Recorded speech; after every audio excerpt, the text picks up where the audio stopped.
예, 안녕하세요. 예, 오늘은 이제 12장 강의할 건데, 그러니까 일부에서 우리가 렌더링 파이프라인을 다 배웠잖아요. 그리고 11장에서 오일러 트랜스포머 쿼터니언 배웠어요. 그러니까 그게 일부에서 배웠던 그런 변환, 네, 한계 같은 것들을 뭐 얘기하고 좀 더 이렇게 진전된 그런 변환을 배운 거라고 이해하시면 되고, 지금 12장은 스크린에서 이제 물체를 다루는 그러한 연산인데, 이건 실은 우리가 1장에서 배웠던 렌더링 파이프라인의 전체 단계를 복습하는 그러한 의미예요. 여러 가지 그 스페이스 간의 변환들을 다시 한번 다루게 될 텐데, 한번 진행을 해보자고요. 예, 두 가지 주제를 이 12장에서 다루는데 첫 번째가 아브젝트 피킹이에요. 실은 이 그림을 보면은 아브젝트 피킹이 뭔지 그대로 보여주는 건데, 이게 이제 마우스 커서거든요. 그래서 여러분들이 마우스를 움직여갖고 제 주전자 앞에다 딱 올려서 클릭을 하니까 주전자가 피킹이 됐잖아요.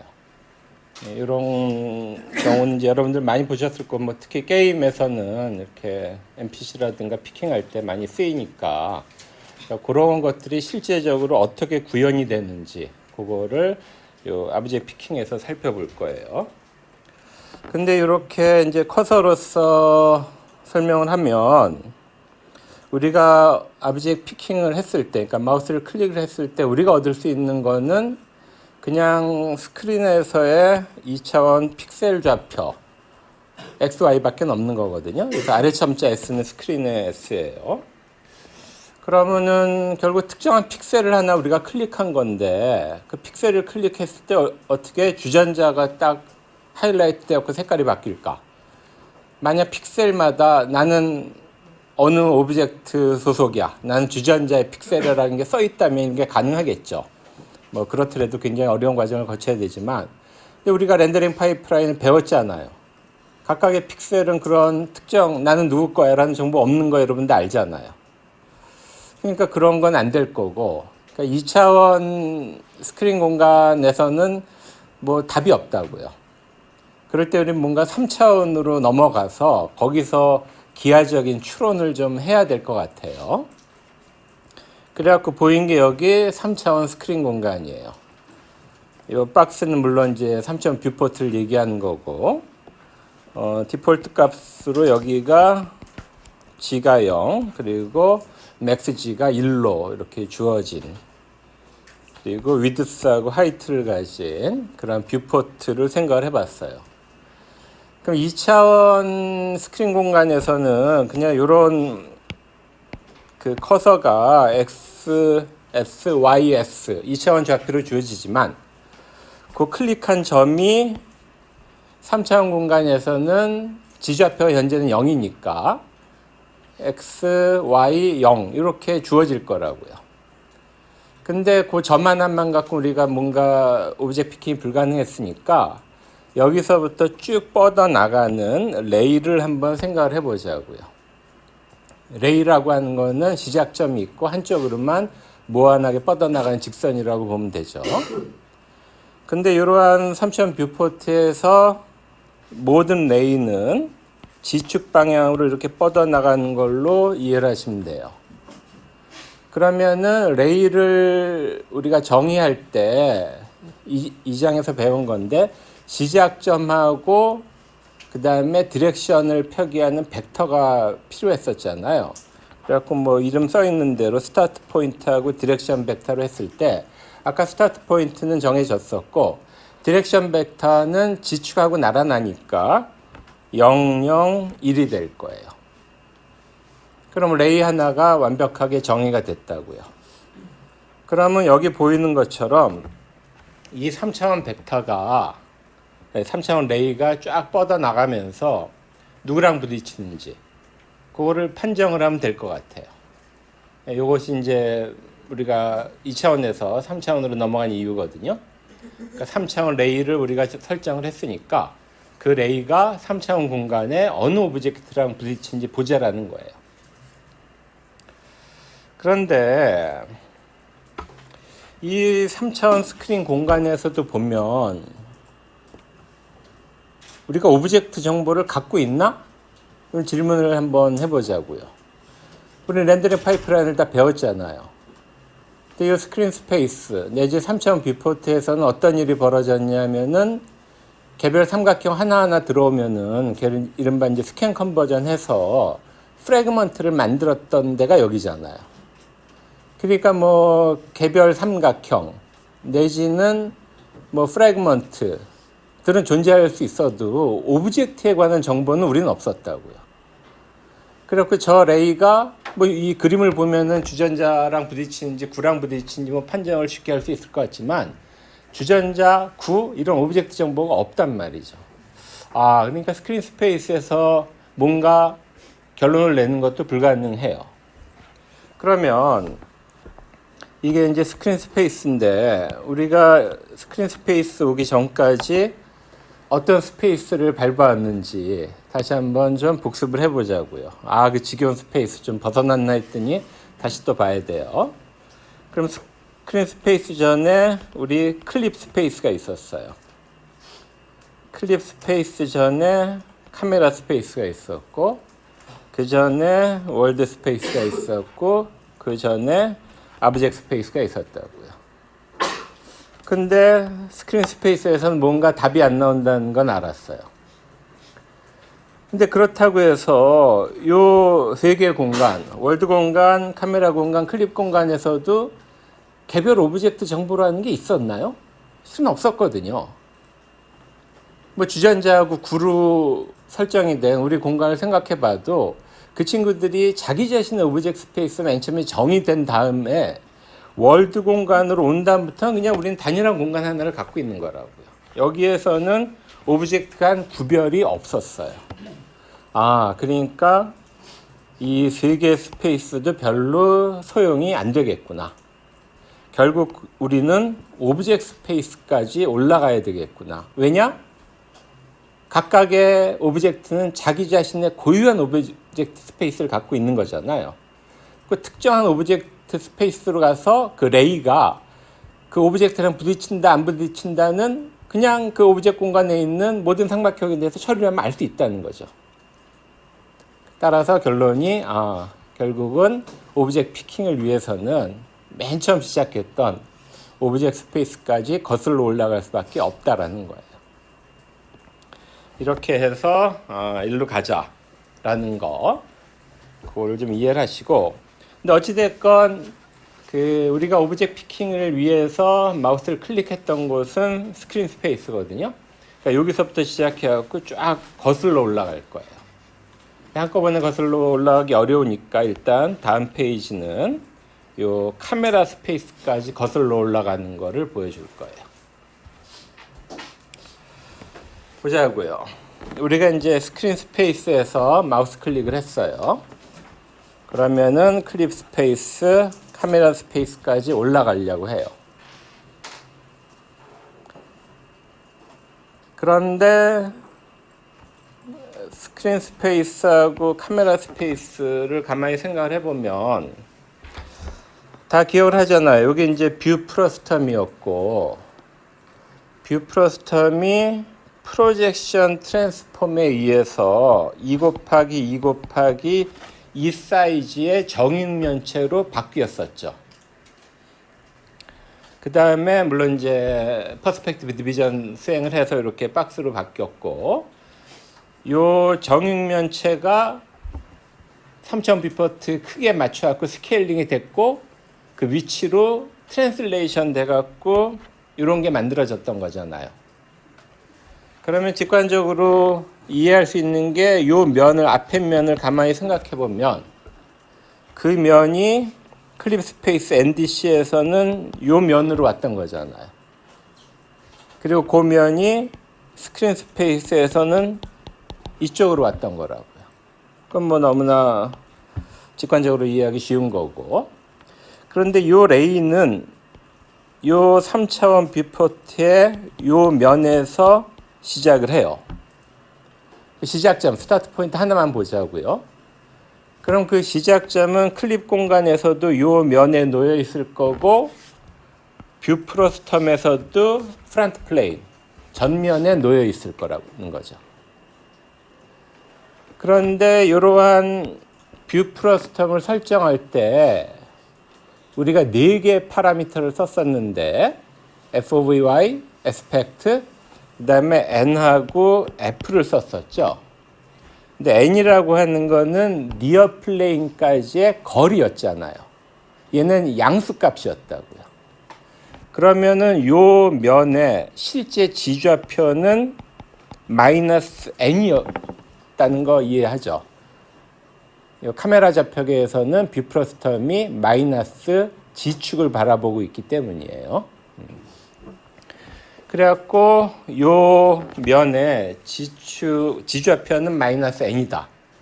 그럼 다시 우리는 요 시작점이 여기서 어떤 좌표를 갖는지를 알고 싶은 거예요. 근데 X하고 Y는 우리가 알아내야 되는데 G는 알아낼 필요가 없다고. 걔는 마이너스 N으로 이미 확정이 돼 있다고. 그래서 이 스타트 포인트를 여기 보이는 것처럼 XC, YC 마이너스 N으로 표기를 했어요. 물론 C는 카메라 스페이스의 앞자를 얘기를 하는 거예요.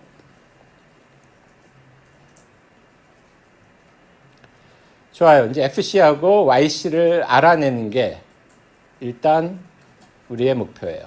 다시 우리 지금 우리의 목표는 뭐냐 하면은 스크린 공간에서 레이가 정의가 되어 있어요. 레이는 시작점하고 디렉션 벡터 2개로 정의가 되어 있다고. 따라서 그 시작점하고 디렉션 벡터를 끝내는 오브젝트 공간까지 변환해 갖고 그 좌표를 알아내야 되는데 일단 카메라 공간까지만 가자고요. 그럼 카메라 공간에서도 먼저 시작점부터 정의를 해보겠다는 거예요. 근데 시작점에 지좌표는 마이너스 N으로 고정이 되어 있으니까 X하고 Y만 계산을 해보겠다는 거예요. 오케이. 그런데 이러한 카메라 공간에서 클립 공간으로 할 때 우리가 썼던 것이 프로젝션 트랜스폼이죠. 걔는 이렇게 4x4 행렬로 결정이 되어 있어요.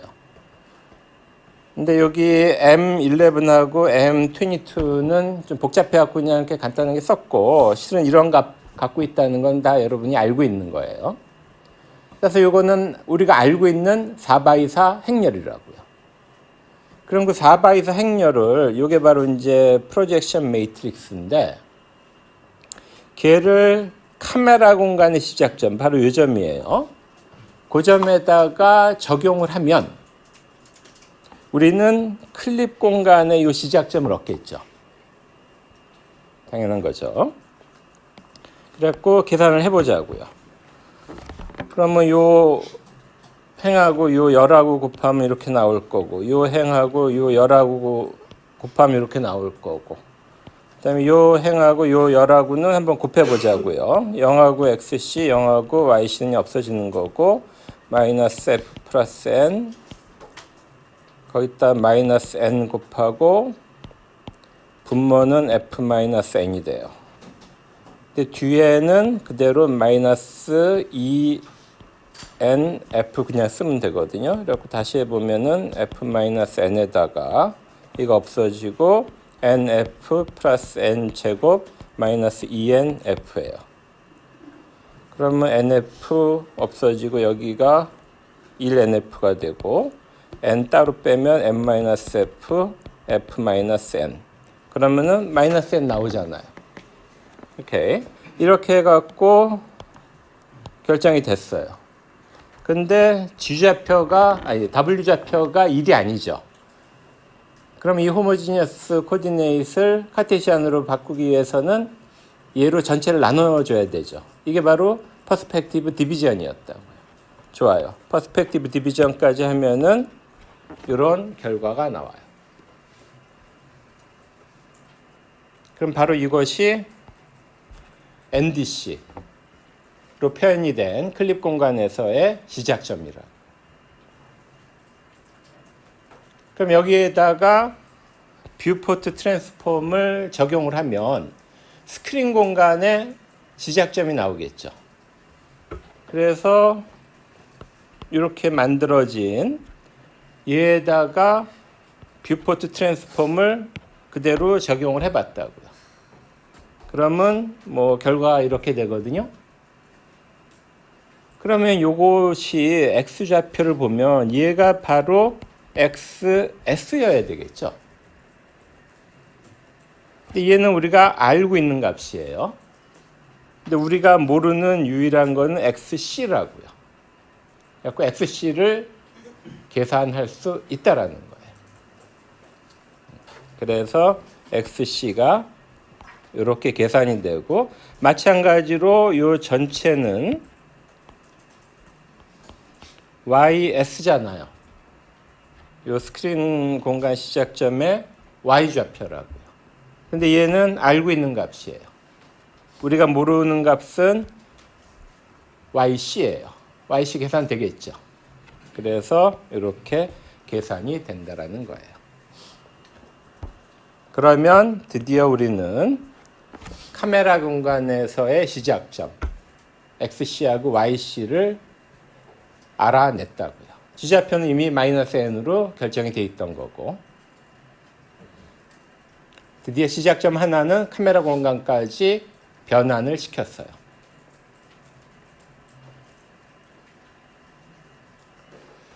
좋아요. 그러면은 시작점 됐고, 레이라고 하는 건 시작점에다가 방향 벡터 결합이 된 거니까 방향 벡터도 이제는 옮겨야 되잖아요. 그 스크린 공간에서의 방향 벡터는 0, 0, 1이었었는데 얘는 저기서 어떻게 될까?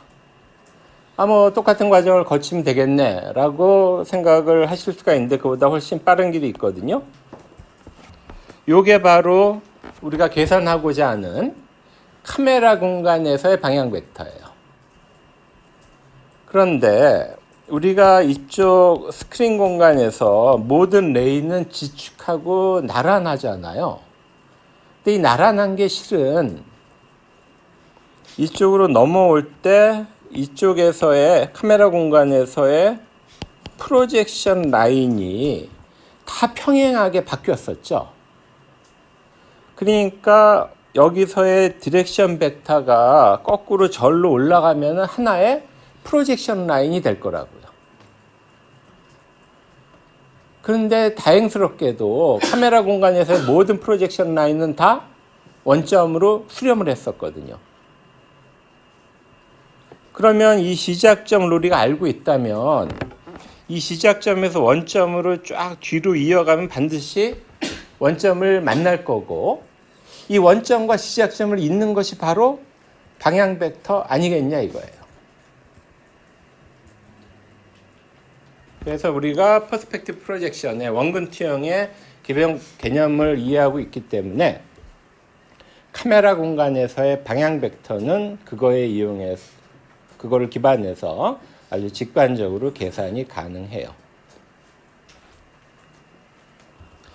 그러면 카메라 공간에서의 방향 벡터는 원점하고 이 시작점을 잇는다라는 걸 알아요. 근데 벡터 자체가 두 점 사이에 뺄셈을 적용한 거잖아요. 그래갖고 A에서 B를 빼면 B에서 A로 가는 그러한 벡터였잖아요. 그럼 여기는 지금 원점이고 여기가 시작점이 되는 거니까 그냥 우리가 방금 전에 계산한 시작점 xc, yc, -n 그대로 쓰고 여기에 원점을 썼다고요. 빼면 돼요. 그럼 바로 이것이 방향 벡터가 돼요. 물론 카메라 공간에서의 방향 벡터죠.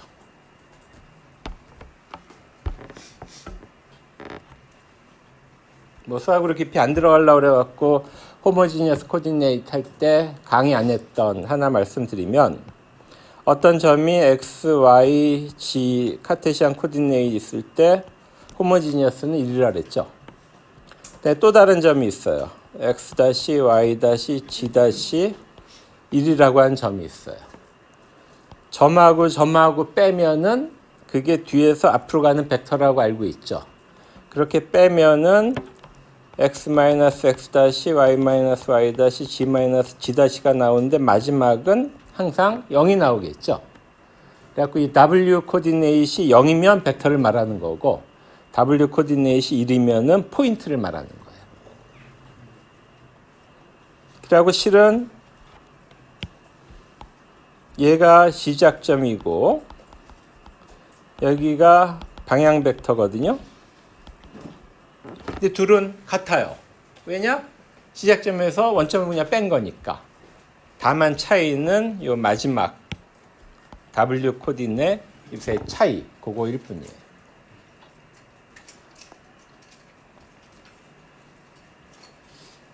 됐고, 어찌됐건 우리는 드디어 카메라 공간에서 시작점하고 그다음에 방향 벡터를 다 계산을 했어요.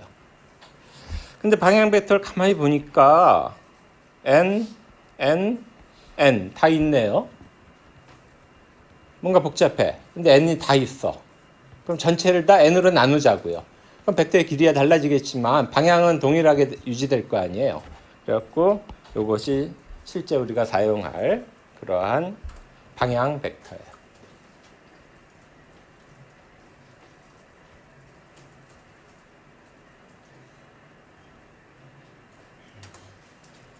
중간고사 다 잘 봤으니까 그 좌표계랑 좌표계 사이 변환들 다 기억하고 있잖아요. 그 뭐 따라오시는데 전혀 문제 없을 거고, 이제 카메라 공간까지 왔으니까 우리의 목표는 오브젝트 공간이잖아요. 거기까지 한번 가보자고요. 이렇게.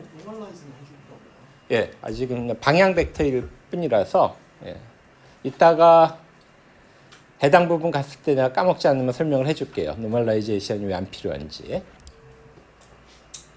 그러니까 조학생 대답은 이 벡터를 정규화해갖고 길이가 1인 벡터를 만들 필요가 없냐라는 건데 없다라는 거예요. 일단 방향은 확실히 하여튼 정해졌으니까 따라가 보자고. 좋아요. 그럼 우리는 카메라 공간까지 왔어요. 근데 여기 가만히 보시면 카메라 공간에서 이 벡터가 음의 지축 방향으로 향하고 있잖아요. 그대로 다시 그린 거예요. 카메라 공간에서 이 레인은 우리가 결정을 했다고요. 근데 카메라 공간 앞에는 월드 공간이잖아요. 월드 공간에서 우리가 이 월드 공간 좌표계랑 카메라 공간 좌표랑 같이 그리면서 막 설명을 했던 거 기억을 하죠. 요게 카메라 공간이에요. 이 카메라 공간 기준으로 하면은 이쪽으로 벡터가 지금 이렇게 그려진 거예요. 우리 같은 벡터를 계속 지금 따라가고 있는 거라고요.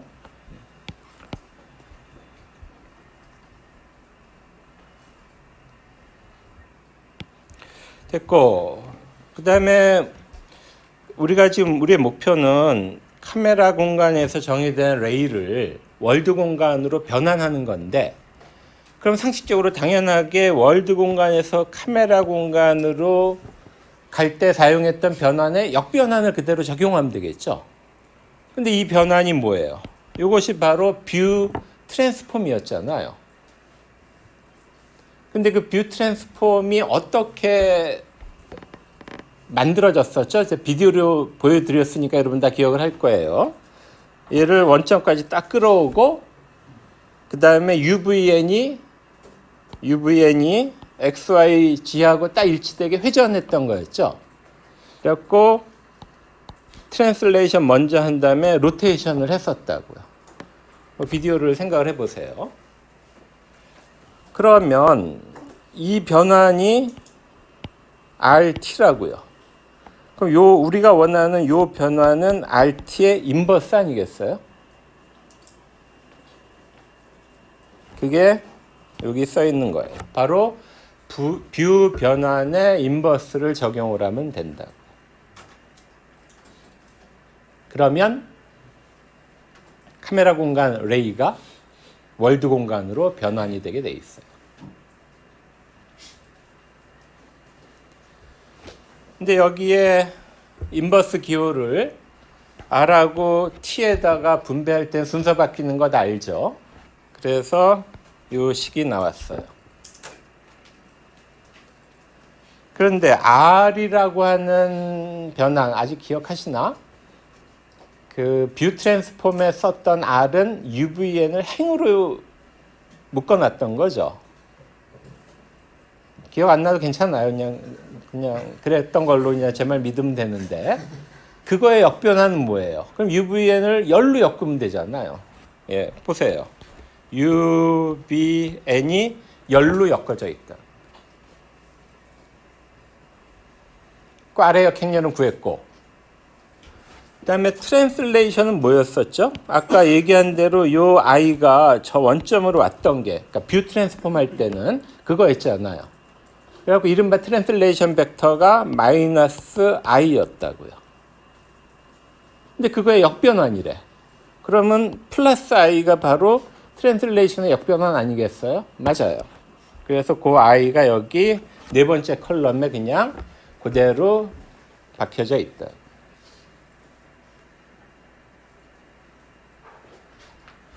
그럼 우리는 4x4 행렬, 4x4 행렬 구했어요.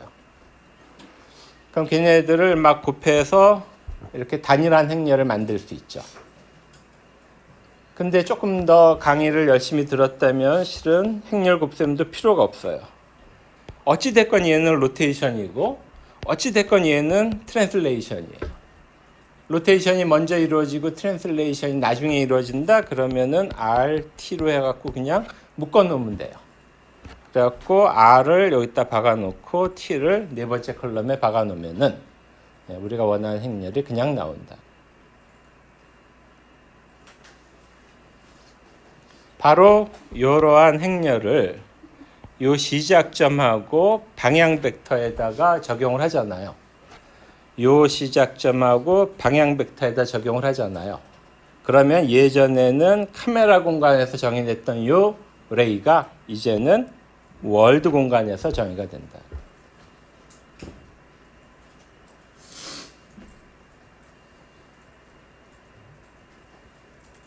좋아요. 한 단계 이제 또 넘어왔어요. 이제 고지가 바로 저기예요. 오브젝트 공간까지만 가면 돼요. 근데 오브젝트 공간은 개별 오브젝트마다 고유하게 다 설정이 돼 있고 각각의 오브젝트는 자기 나름의 월드 변환을 갖고 있잖아요. 그래서 여기 따로 그려졌다고요. 그러니까 여기에서도 우리가 필요한 거는 월드 변환의 역변환이에요. 근데 걔는 주전자의 고유한 월드 변환이었고 여기도 월드 변환의 역변환이지만 얘는 구의 고유한 월드 변환을 거꾸로 해야 된다. 근데 구 같은 경우 기억나요? 여기에서 일로 갈 때 스케일 업 해갖고 스케일링 팩터를 XYG 모드 2로 했었잖아요. 그래갖고 실은 200, 020, 002 이것이 바로 스피어의 구의 월드 변환이었었다. 지금 이거의 역변환을 취해야 되잖아요. 역변환 뭐죠? 예, 맞다고요. 2분의 1, 2분의 1, 2분의 1 취하면 된다. 그럼 드디어 여기 보이는 것 같은 오브젝트 공간 레이가 계산이 된다라는 거예요. 물론 이 월드 변환의 역변환은 시작점하고 방향 벡터 둘 다 공이 적용이 돼야 되는 거예요.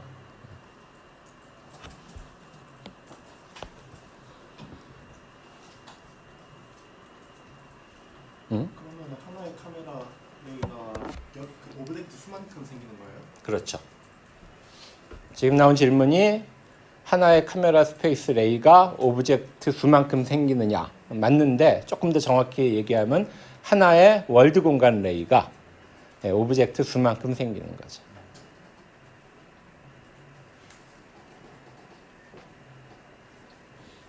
약간의 전처리를 수행을 해갖고 실은 많은 오브젝트들을 미리 좀 걸러내긴 하지만 그렇게 전처리를 하지 않는다면은 게임에서 뭐 NPC가 한 20개 돌아다녀요. 내가 클릭을 하나 했어. 그러면 20개의 레이가 만들어져 갖고 각각 다 앞으로 설명할 그런 계산 단계를 거쳐가게 될 거예요.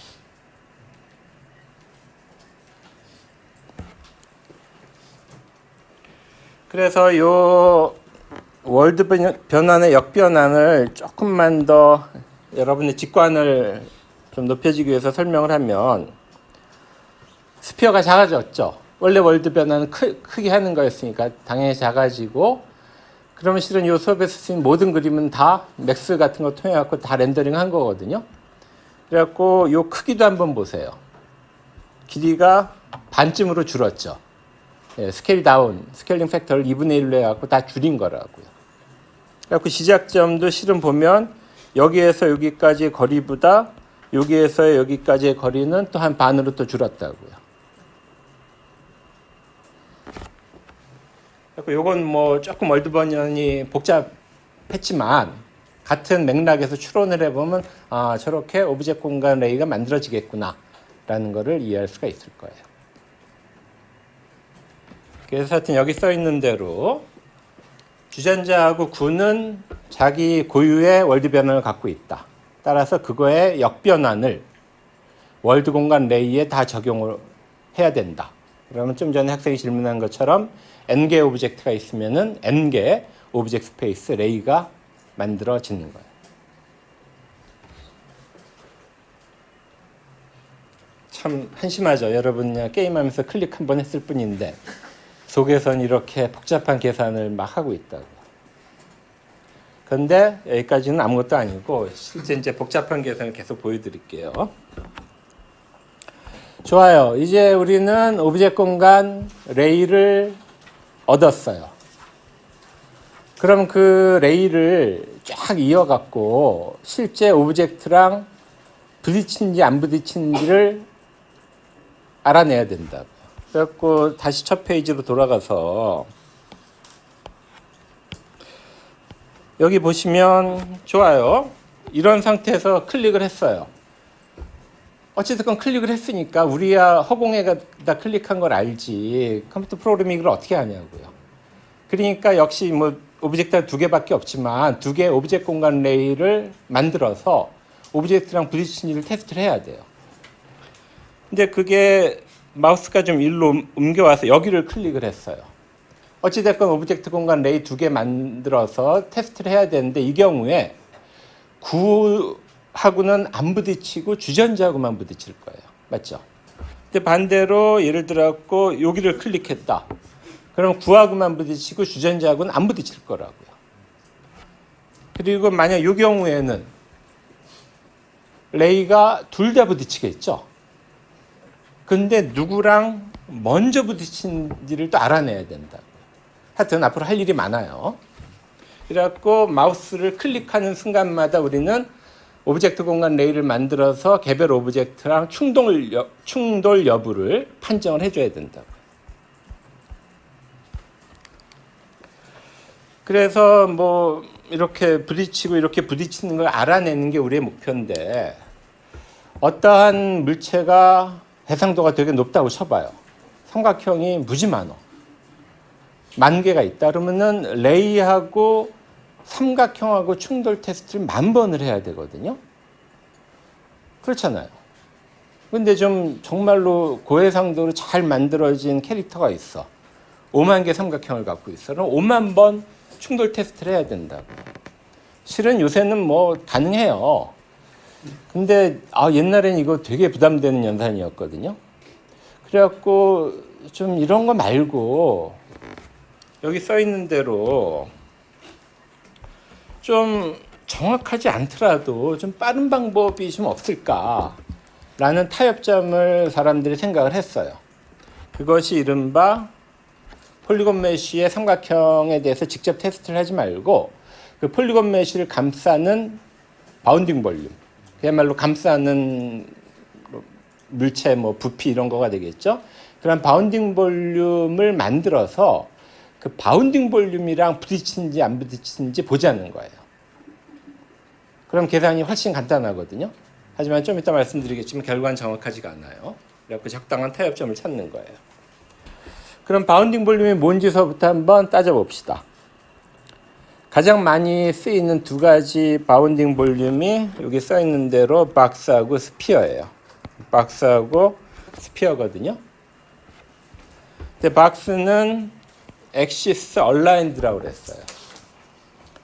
그러니까 축하고 나란한 거죠. 그러니까 XYZ 축하고 나란한 박스고, 스피어는 뭐 그런 얼라인이 될 필요가 없이 그냥 설정할 수가 있으니까 이 두 가지가 가장 많이 쓰이는 바운딩 볼륨이에요. 그럼 이 바운딩 볼륨은 굉장히 간단하게 표기가 돼요. 얘는 3차원이니까 x도 최소값이랑 최대값, 즉 여기에 x값, 여기에 x값을 설정을 해주면 된다. 그 y도 마찬가지로 min, max, 여기가 ymax, 여기가 ymin이 되겠죠. 마찬가지로 g도 여기가 gmax, 뭐 이쪽이 gmin이 될 거예요. 그런 식으로 x, y, g축으로 최대값과 최소값만 설정을 해주면, 즉 6개의 스칼라 값만 갖고 있으면은 바운딩 박스는 완벽하게 정의가 된다라는 거예요. 그럼 바운딩 스피어는 어떻게 정의될까? 중심점하고 반지름만 있으면 되겠죠. 이렇게 했고 일단 표기가 쉬워요. 그 다음에 그러면은 다시 우리가 지금 어디에 와 있느냐 하면은 레이하고 폴리건 메쉬하고 충돌하는지 그 테스트를 하기 싫어서 폴리건 메쉬를 감싸는 바운딩 볼륨하고 레이하고 충돌하는 걸 하고 싶은 거예요. 그럼 당연히 여기 보이는 것과 같은 바운딩 볼륨을 만들어야 되겠죠. 만드는 건 아주 쉽다고요. 그래갖고 2차원으로 한번 예를 들어볼게요. 그 2차원 메쉬가 이 보이는 그림처럼 돼 있을 때 그거를 감싸는 이와 같은 박스를 만들고 싶은 거예요. 근데 2차원이니까 당연히 gmin, gmax는 없을 거고 xmin, xmax, ymin, ymax 4개 값을 설정을 해주면 되죠. 그럼 어떻게 하느냐? 맨 처음에 뭐 1번 꼭지점 하나 골라. 모든 꼭지점을 순회를 하는 거거든요. 그럼 이 꼭지점에 x값을 모두 xmin, xmax에 넣어요. 그리고 그거에 y값을 ymin, ymax에 넣자고요. 그 이니셜라이즈 초기화 된 거예요. 그 다음 꼭지점이 여기라고 치면 2번을 방문을 해요. 그거의 x값은 현재 x민보다 크죠. 그러니까 민 값은 바뀌지가 않는다고. 하지만 현재 xmax보다는 크잖아요. 그러니까 얘를 수정을 해서 x2로 변경을 시킨다. 그 다음에 그거의 y좌표를 봐요. y2를 보면 여전히 y민보다는 y2가 크거든요. 그래갖고 가만 놔두는데 현재 ymax보다는 y2가 크다고요. 그래갖고 이것도 y2로 변경을 해요. 하나만 더 해볼게요. 이것이 3번 꼭지점이라고 생각을 해보자고요. 그럼 x3하고 y3가 나올 거 아니에요. 그러면은 여기 똑같이 하다 보면 얘가 이제는 x민이 바뀌게 되겠죠. 현재 x3가 더 작으니까. 그리고 y도 현재 y민 대신 y3가 들어갈 거예요. 너무나 간단한 그런 순회한 거고, 예, 어떤 폴리건 메쉬가 꼭지점이 10,000개다 그러면 10,000번만 그냥 순회하면 되는 거예요. 그러면은 xmin, xmax, ymin, ymax, 3차원 경우 gmin, gmax까지 다 계산이 되는 거죠. 네, 바운딩 박스 구하는 건 이렇게 간단해요. 그럼 바운딩 스피어는 어떻게 구할까? 만약 이런 식으로 바운딩 박스가 정해져 있으면은 그냥 계산 가능하죠. 두 대각 꼭지점의 중앙을 계산해서 평균을 내서 그거를 바운딩 스피어의 중심이라고 정하면 돼요. 그 다음에 그 길이의 반을 반지름이라고 정하면 돼요. 그럼 여기 보이는 것과 같은 그러한 바운딩 스피어가 나온다. 근데 이 바운딩 스피어는 마음에 안 들어. 왜냐? 바운딩 박스를 한번 보세요. B에 보인 바운딩 박스는 딱 맞거든요. 물론 바운딩 박스를 만약 이만하게 우리가 설정을 해도 바운딩 하는 건 맞죠. 하지만 이렇게 너무 크지 않아요. 근데 우리가 방금 전에 설명한 알고리즘으로 구현한 바운딩 박스는 그야말로 타이트한 박스가 나온다고요. 근데 그렇게 바운딩 박스를 이용해서 바운딩 스피어를 구했잖아요. 얘는 타이트하지 않죠. 너무 커요. 마음에 안 든다고. 근데 뭐 간단한 설명을 위해서 이 예를 들었고, 우리가 실은 원하는 바운딩 스피어는 이런 거잖아요. 근데 이른바 계산 기하학이라고 하는 컴퓨테이셔널 지오메트리라고 하는 분야에서 이거를 타이트한 스피어를 구하는 좋은 알고리즘이 다 개발이 돼 있어요. 그러니까 다 된다라고 생각을 하시면 돼요. 오케이. 그래서 우리는 실제 폴리곤 메쉬 대신 바운딩 볼륨을 이용을 하려고 그래요. 그리고 강의를 위해서는 바운딩 스피어가 더 편하거든요. 그래서 바운딩 스피어를 제가 이용을 해볼게요. 물론 제가 아까 말씀드린 대로 바운딩 스피어를 이용하면 빠르긴 빠른데 계산이 부정확할 수가 있다고 했어요. 바로 이 슬라이드가 그걸 보여주고 있어요. 레일을 쫙 이어서 보면 실제 폴리곤 메쉬에서는 특정한 삼각형하고 다 부딪히는 점을 우리가 찾아낼 수가 있어요. 근데 상상을 해봐도 감이 잡히죠. 실제 폴리곤 메쉬 대신 이러한 스피어를 이용을 한다면 물체 표면점하고 부딪히는 걸 좀 찾겠다는 거 아니에요. 당연히 그 점은, 그러니까 공 표면의 점은 폴리곤 메쉬 표면의 점하고 다를 거라고. 이런 부정확한 게 있다라는 거고, 실제 여러분들이 슈팅 게임을 하잖아요. 그럼 적을 향해서 총을 막 쐈는데, 요새는 그래도 괜찮은 것 같은데 한 10년 전에 슈팅 게임 생각을 한번 해보세요. 분명히 내가 쏜 총이 겨드랑이 밑으로 갔는데 얘 왜 죽지? 예, 이런 생각 하잖아요. 안 맞았는데 죽잖아. 그 이유가 바로 캐릭터에 바운딩 스피어 같은 걸 썼다고요. 그러니까 바운딩 스피어랑 맞은 거지 실제 캐릭터의 폴리곤 메쉬랑 맞은 게 아니거든요. 그런데도 죽어요.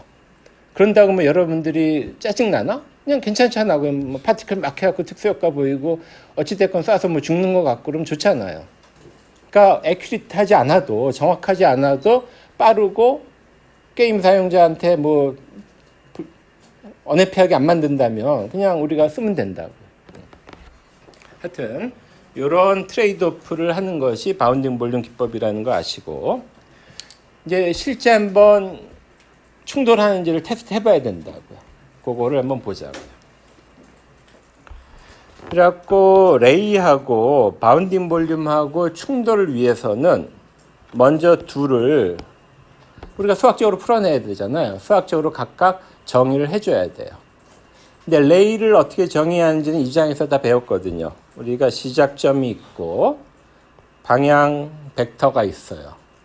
걔를 파라미터 t라는 걸 써서 파라메트릭 이퀘이션으로 만들면 된다고요.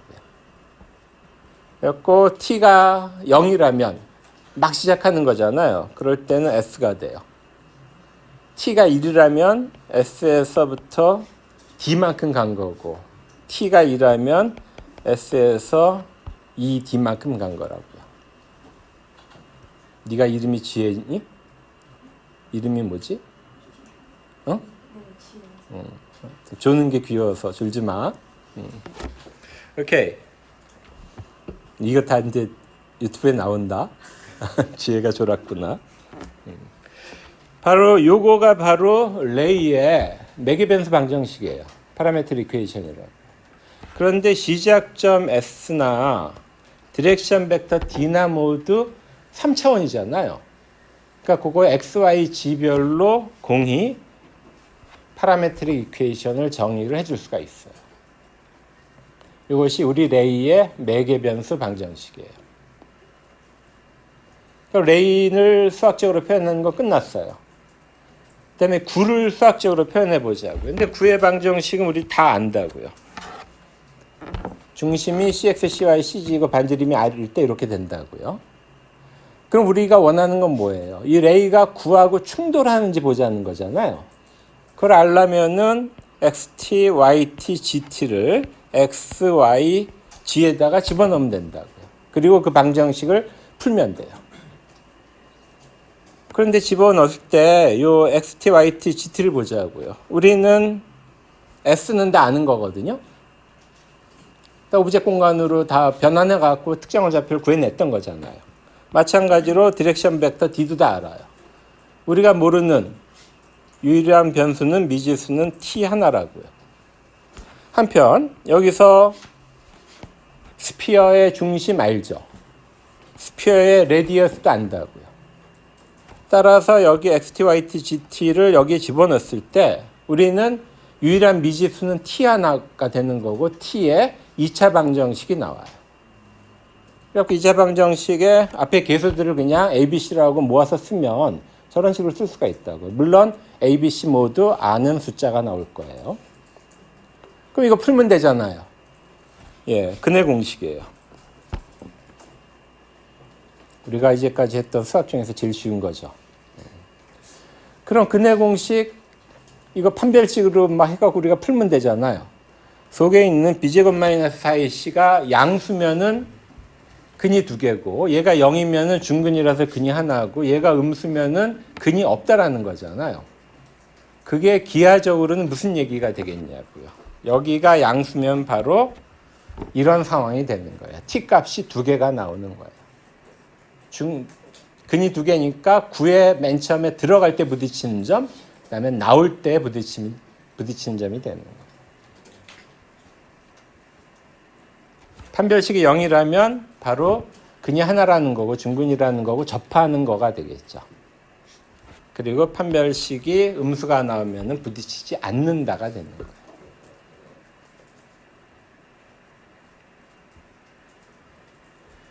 따라서 물체가 이렇게 2개가 있고 레이가 이렇게 지나간다.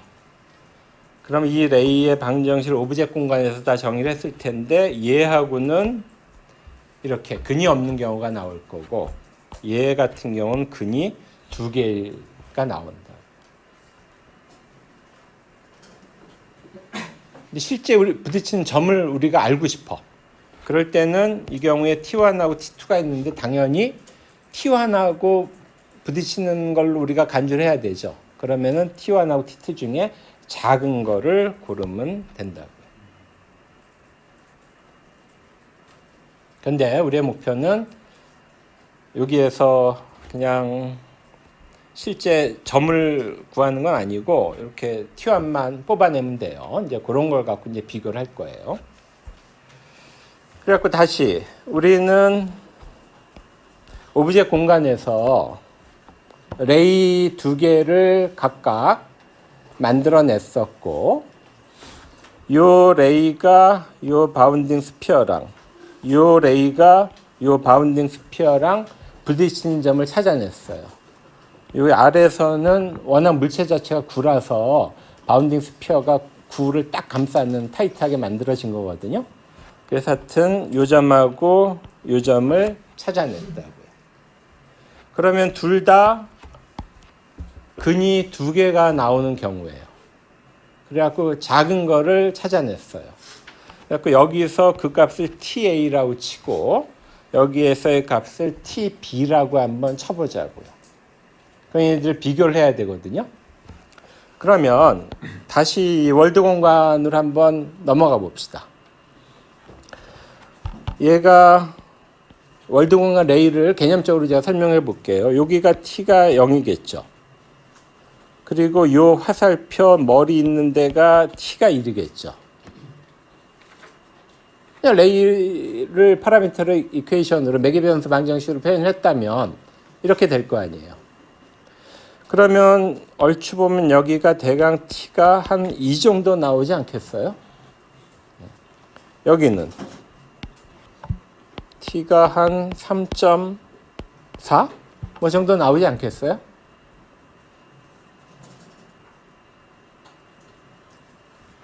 그러면 얘가 먼저 부딪히는 거잖아요. 얘를 찾아내야 돼요. 근데 아까도 잠깐 설명드렸지만 스피어의 경우를 보자고요. 오브젝트 공간으로 갈 때 스케일링 팩터가 2분의 1인 축소 변환을 여기다 적용했었잖아요. 그래갖고 여기 보인 것처럼 9뿐 아니라 이 레이도 다 작아졌다고요. 근데 어찌됐건 요거를 이렇게 따라 보면 한 칸, 두 칸, 세 칸하고 0.4가 돼서 얘도 3.4 정도가 나올 거라고요. 아까 계산했던 것처럼. 그리고 여기는 실은 이제 축소 확대는 안 이루어지고 그 회전하고 트랜슬레이션만 이루어졌는데 여기도 따라가 보면은 한 칸, 두 칸 해갖고 얘 요 점에서의 t는 2가 나올 거라고. 그렇게 직관적으로 이해를 하시면 돼요. 그러면은 하나는 t가 2에서 부딪히고 하나는 t가 3.4에서 부딪힌다고. 누가 먼저 부딪히는 거냐고. t가 작은 게 먼저 부딪히는 거예요. 그러니까 9 대신 주전자가 먼저 부딪힌 애다라고 우리는 결론을 낼 수가 있는 거예요.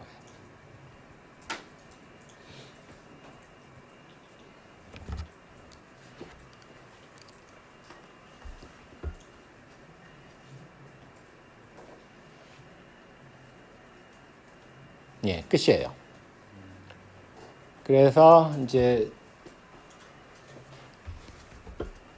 뭐 여러분 그냥 온라인 게임에서 캐릭터 클릭할 때 아니면 꼭 게임이 아니더라도 이제 3차원 애플리케이션에서 뭐 물체 클릭하는 경우 이제 많이 있잖아요. 그걸 클릭할 때 내부에서 어떠한 메커니즘이 작동이 되는지 그거를 보여드렸어요. 예. 아까 행렬 가지고 역행렬에서 계속해서 오브젝트 스페이스 가는 거 보면 이거는 GL에서 처리하는 건가요? 예, 지금 질문이 그 스크린에서 클릭을 했을 때 결국 오브젝트 공간까지 가야 되는데 질문이 GL에서 처리하는 건가요? 근데 그 질문은 그거겠죠. 이게 GPU 렌더링 파이프라인 쉐이더 갖고는 안 되는 거고 그 위에 레벨에서 애플리케이션 레벨에서 처리해야 되겠냐는 거죠. 그러니까 쉐이더 같은 걸로 이렇게 처리를 하는 건지 생각해 보세요. 가능할까? 쉐이더는 뭐죠? 버텍스 쉐이더랑 프래그먼트 쉐이더가 있는 건데 버텍스 쉐이더 임무 빤하잖아요. 여러 가지가 있지만 오브젝트 공간의 버텍스를 클릭 공간으로 옮기고 뭐 기타 거기에 더불어 갖고 옵션으로 뭐 버텍스에 뭔가 오퍼레이션을 수행하는 거잖아요. 앞으로만 쭉 갈 뿐이라고. 프래그먼트 쉐이더는 뭐 더 말할 필요도 없고. 근데 우리는 지금 거꾸로 가야 되잖아요. 그러니까 쉐이더를 절대 이용할 수가 없죠. 그래서 일반적인 그냥 응용 프로그램으로 작성을 하는 거예요. 그러면 CPU를 써서 하는 거예요? 예, 맞죠. 예. 핵심이 그거였구나. 오케이. 예, GPU로 코딩하는 게 아니에요. 그냥 CPU 프로그램을 짜야 되는 거예요. 그러면 여전히 20개 오브젝트 있으면 20개를 쓰는 건가요? 예.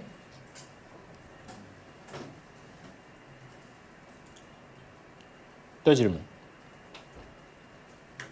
응? 폴리곤메시에서 면의 개수가 대략 꼭지점 개수의 2배 정도 예. 그러면은 이렇게 바운딩으로 했을 때랑 직접 면에 대한 계산을 했을 때랑 성능 차이가 어느 정도? 어마어마한 거죠. 비교가 안 되는 거죠. 그거는. 그러니까 아까 말씀드린 대로 뭐 10,000개 폴리건으로 구성이 된 캐릭터가 있대 봐요. 그러면 레이하고 삼각형하고 충돌 테스트 어떻게 하는지 아직 설명 안 했는데 좀 이따 할 건데 10,000번 테스트를 수행해야 되잖아요. 근데 그 캐릭터를 감싸는 스피어 하나는 딱 만들면은 레이하고 한 번만 테스트하면 되잖아요. 근데 둘이 계산하는 게 다르죠. 하나는 좀 전에 쓴 것처럼 막 근해 공식 쓰고 뭐 어쩌고저쩌고 하는 거고 레이하고 삼각형 테스트는 뭐 다른 방식이에요. 설명을 하겠지만 어찌됐건 둘이 하는 연산은 다르지만 하나는 10,000번 하는 거고 하나는 한 번만 하는 건데 비교가 안 되는 거죠. 훨씬 효율적이지만 정확하지 않다 이거죠. 그럼 아까 말씀드린 대로 오브젝트 피킹뿐 아니라 내가 총을 쏠 때도 총이라는 게 뭐예요? 총알이 가는 점이 내가 쏜 게 시작점이고 총알이 날아가는 게 바로 디렉션 벡터일 거 아니에요. 그 레이랑 그 캐릭터랑 지금 충돌하는 거를 테스트하는 건데 캐릭터 삼각형 다 할 거냐? 아니면 캐릭터 감싸는 바운딩 스피어랑 할 거냐? 예, 그건 비교가 불가능한 거죠. 하지만 우리가 감수해야 될 거는 안 맞았는데 죽네? 뭐 이런 거 감수해야 된다는 거죠.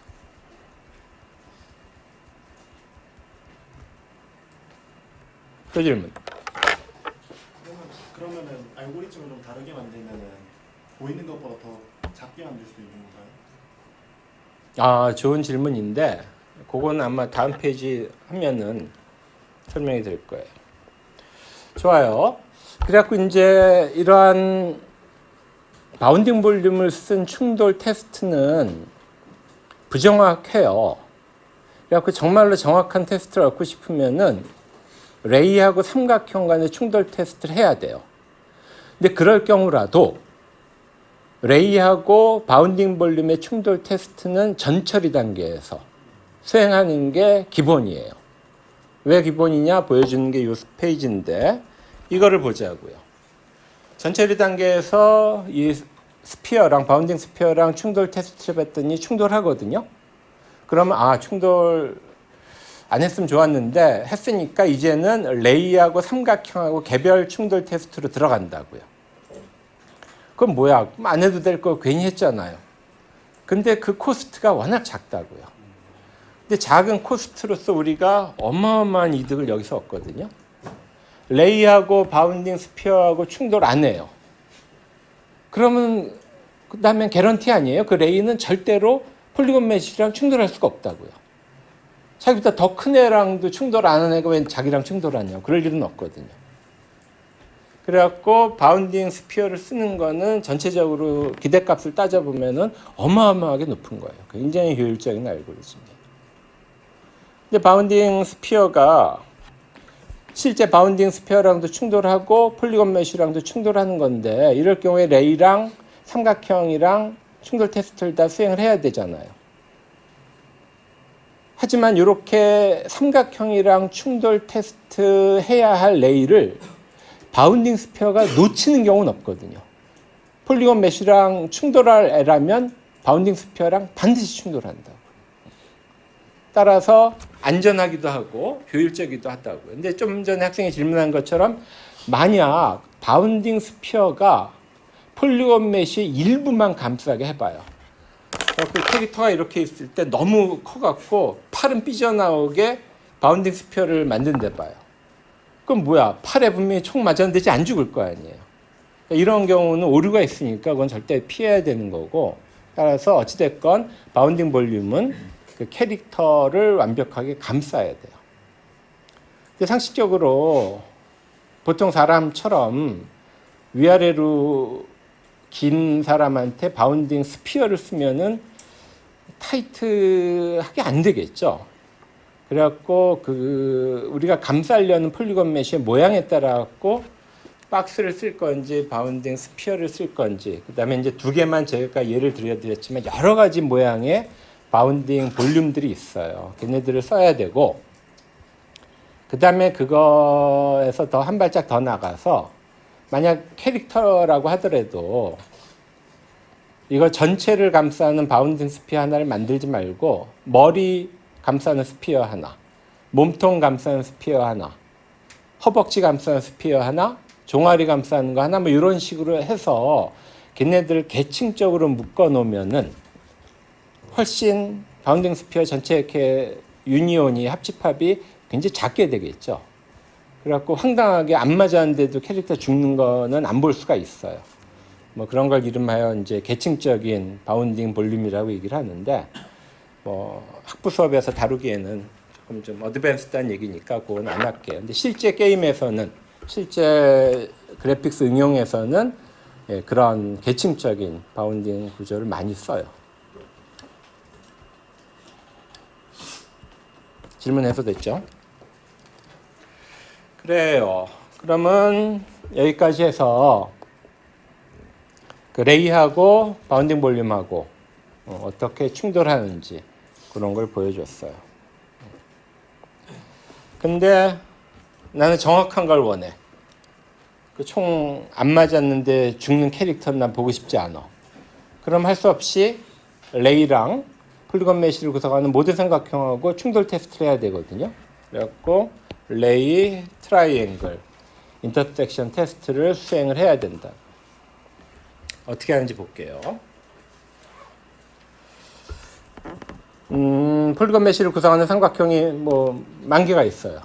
그러면 10,000번의 테스트를 수행하는 건데 그 중에 삼각형 하나를 보자고요. 꼭지점을 A, B, C라고 표기를 했어요. 레이가 쫙 이어져 갖고 삼각형하고 부딪힌 점을 P라고 했어요. 그러면은 요 그림이 얘기해 주는 대로 P는 이 삼각형을 세 개의 영역으로 분할을 하거든요. 그 PAB, PBC, PCA 이렇게 구분을 한다고요. 그럴 때 원래 삼각형 영역에 대비한 개별 삼각형, 지금 PBC 하나만 보자고요. 그럼 이 영역인데 이 삼각형의 면적 비율을 한번 계산을 해보자고요. 그럼 이 그림에서 뭐 대강 한 3분의 1 정도가 나올 텐데 그 값을 U라고 얘기를 해봐요. 그럼 U가 얘기하는 게 뭐냐 하면은 저 부딪히는 점 P가 A하고 얼마나 가까운지를 표현해 주는 거예요.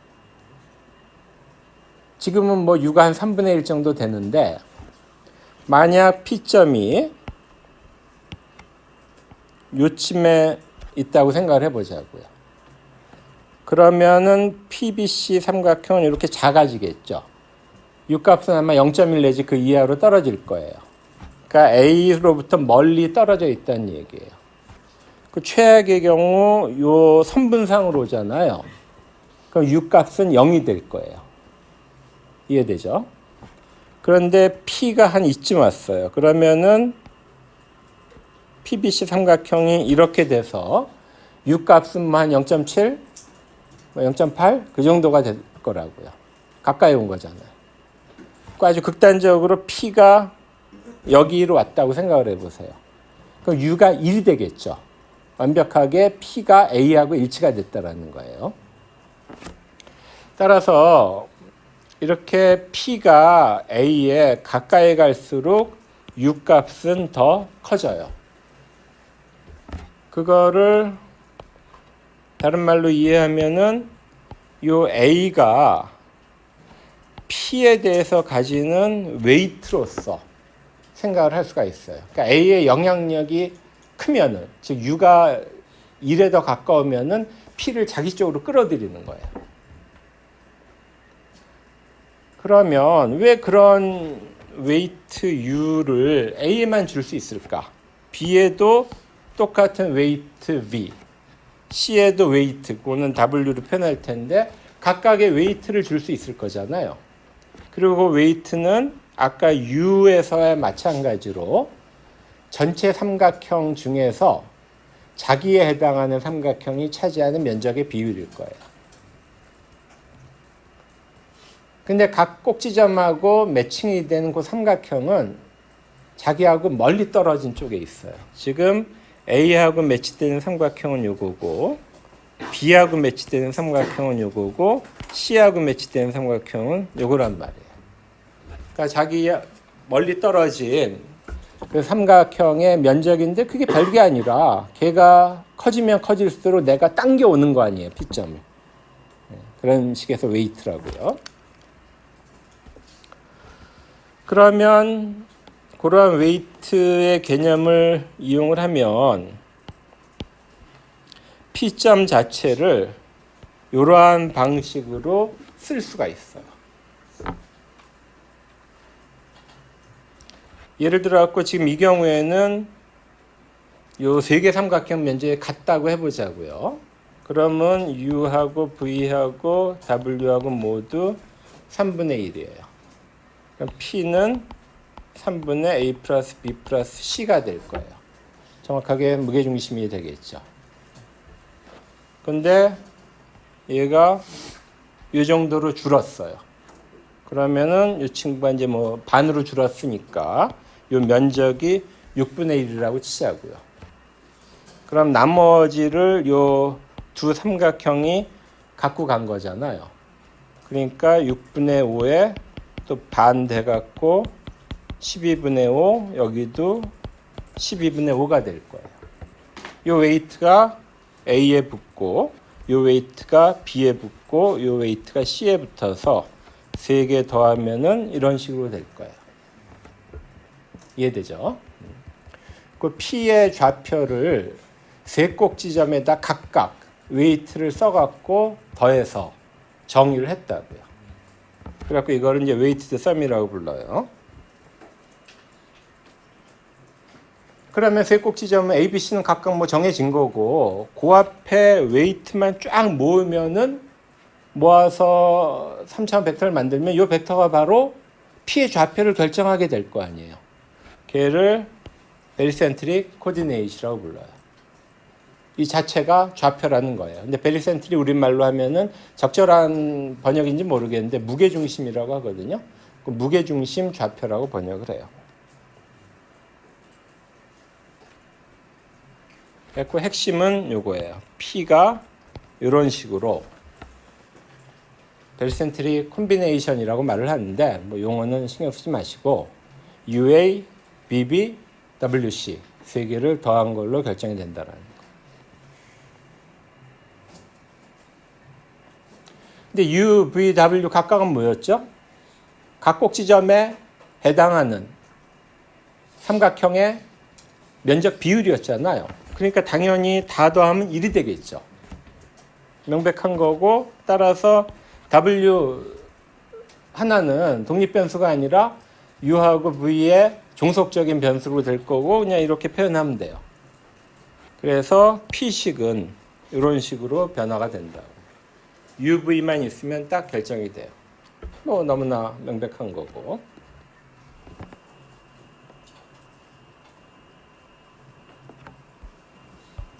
근데 우리는 이걸 왜 했죠? 레이하고 삼각형하고 충돌 테스트를 하기 위해서 한 거예요. 그럼 아까 레이 스피어하고 마찬가지잖아요. 두 식이 일치가 되는 점을 찾아야 되잖아요. 그런데 레이는 우리가 이미 S 플러스 TD라고 하는 매개변수 방정식으로 구해놨거든요. 근데 좀 전에 삼각형의 방정식도 이렇게 정의를 했다고요. 두 개가 일치될 때 레이하고 삼각형은 충돌하는 거잖아요. 그거를 약간 TUV에 대해서 어레인지를 다시 했더니 이렇게 되고 뭐 이거 어차피 다 아는 숫자들이잖아요. 그래갖고 대문자로 이렇게 간단하게 했어요. 이렇게 방정식이 간단하게 됐는데 실은 D 뭐였죠? 디렉션 벡터였죠. 몇 차원이죠? 예, 3차원이에요. 그다음에 A, B 뭔가 C-A, C-B인데 A, B, C가 꼭지점이었잖아요. 우리 지금 3차원 꼭지점, 3차원 삼각형 얘기하고 있거든요. 그것도 다 3차원 벡터예요. 마찬가지로 S도 3차원 벡터라고요. 그러니까 식은 이렇게 단일하게 주어졌지만 실은 방정식은 3개가 주어진 거라고. 우린 미지수가 3개예요. T, U, V. 방정식 3개예요. 구할 수 있죠. 수학 시간에 배웠나? 이러면은 크레이머 법칙 써갖고 구할 수 있다라는 거. 역시 수학에 약하구나. 예. 이런 건 이제 리니어 방정식이 세트로 나온다 그래갖고 리니어 시스템이라고 얘기하는데 뭐 방정식 3개고 미지수 3개니까 당연히 풀 수 있겠죠. 또 어떻게 푸냐 하면은 T하고 U하고 V를 구해야 되는데 맨 처음에 여기 D, A, B로 분모를 만들어요. 여기서 물론 이거는 행렬식을 말하는 거예요. 그래갖고 분모는 다 동일해요.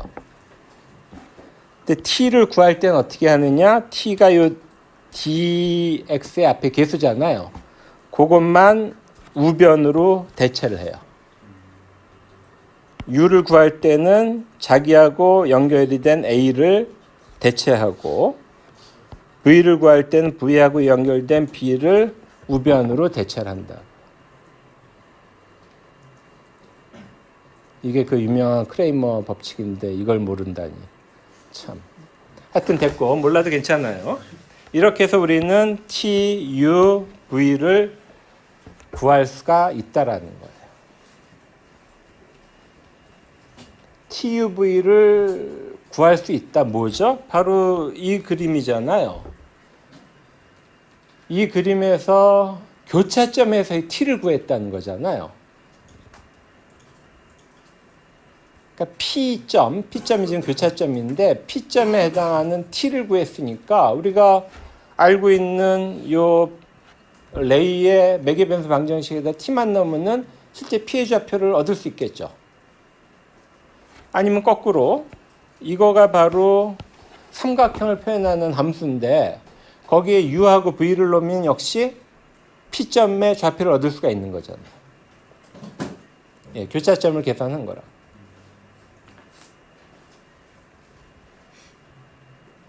그런데 헷갈리지 마세요. 우리는 교차점을 찾는 것이 현재 우리의 목표는 아니에요. 우리는 부딪히는지 안 부딪히는지만 이런 거를 찾아야 되거든요. 그래서 뭐 아까 말씀드린 게 이건데 우리는 실제 교차점을 찾고자 하는 건 아니에요. 그거보다 실은 더 중요한 게 뭐냐면은 우리가 이렇게 P점의 위치는 알아냈다고요. 던지는 질문. 이 P가 삼각형 내부에 있다는 게 보장이 되나?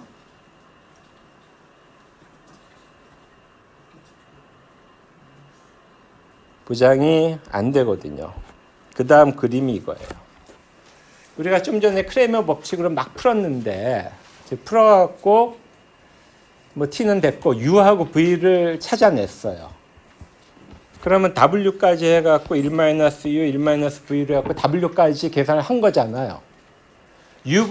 UVW가 여기 보이는 것처럼 다 양수면은 삼각형 안에 딱 꽂혀요.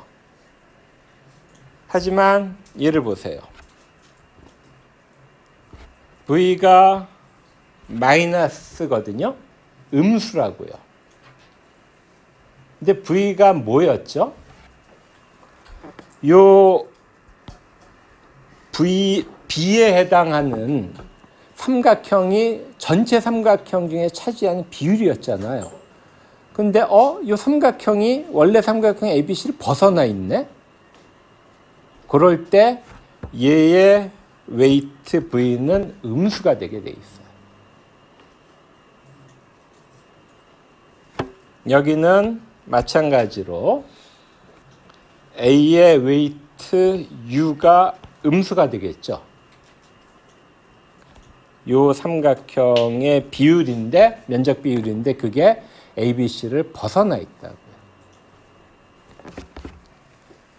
그 이유는 우리가 삼각형 ABC랑 레이랑 충돌 테스트를 한 게 아니라 실은 삼각형 ABC가 놓여 있는 무한한 넓이의 평면하고 레이랑 충돌 테스트를 했던 거예요. 따라서 그 점은 삼각형 내부에 있던 보장이 없다고요. 그러면 이 두 예에서 보여진 것처럼 내부에 있는지 아닌지는 어떻게 판별하면 될까? UVW가 모두 양수면 되는 거예요. 아니면은 여기 보이는 것처럼 하나가 0일 수는 있어요. 그러면은 변하고 부딪히는 거죠.